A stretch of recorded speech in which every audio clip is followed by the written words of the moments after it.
Okay, so part two, if we know that the original velocity is 18.7 meters per second and we know that delta x is 20 meters, we can come over here and figure out what our initial velocity in the x direction is, because it'll be, remember, v naught cosine 50.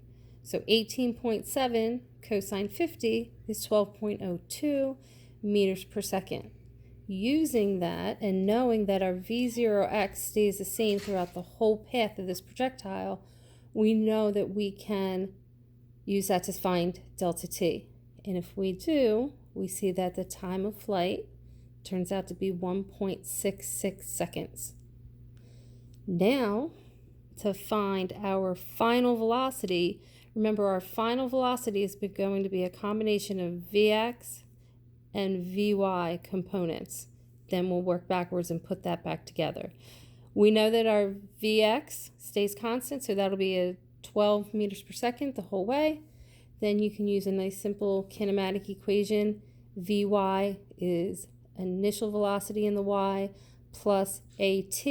We know that a in the y direction is negative g, and we approximate that to be negative 10. So just plugging in your numbers, we know the v naught, we know sine 50, we know that this is indicating g, and we know how long it was in the air. So we know in the y direction our component will be negative 2.33 meters per second. The reason it's negative is because in the y direction it's moving down. All right, so just to remind you of what we have our initial velocity here, here's our flight path, and then our final velocity is this vector here. But we have our components. So we just have to use the Pythagorean theorem in order to find our final velocity. So it'll be vx squared plus vy squared. So it's 12 squared plus negative 2.33 squared.